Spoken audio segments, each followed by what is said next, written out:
Today, I focus of this committee is the danger that China poses to American agriculture. Over the years, I have witnessed this hostile communist country work to systematically take over our food supply chain. They have decades ago started buying our fertilizer companies, controlling our ability to access fertilizer, bring it into the United States.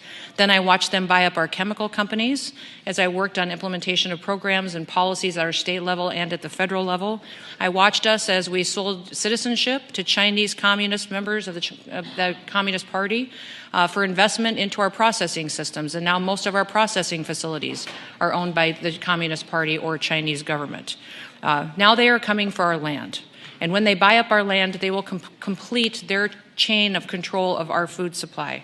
Between 2010 and 2020, the Chinese Communist Party's holdings of ag land increased by 5,300%.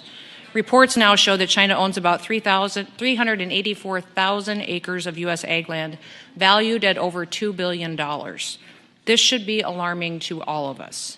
USDA admits that this may not even account for all of the land that they own because there's very little track of foreign interests that are involved in these large transactions. In fact, there's very little reporting that happens at the state or the federal level and little consequences for allowing countries who hate us from owning our land. Just this past summer, we had members of the Communist Party contact our state government and want to come and visit to our processing facilities, see our farms, and visit South Dakota.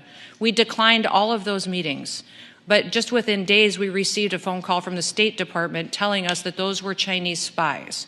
They were there to steal our intellectual property, to steal our genetics, and wanted to debrief us if we had met with them. Thank God we did not.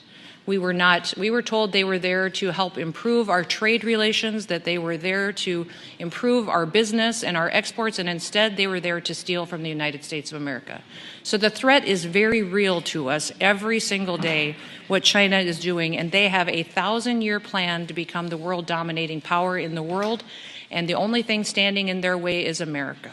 Just this past summer, it was very clear to me when those Chinese spies were in our state that China wants to control us, and they want to do that by controlling our food supply. The Chinese Communist Party is not our friend. They're not our partner, and they're not our ally. They're our enemy. And they're a rapidly expanding national security threat that can't be ignored. So let me be clear. They are buying up our entire food supply chain, and when America can't feed itself and we rely on other members of another country to feed us, it becomes a national security issue. The country that feeds us will control us.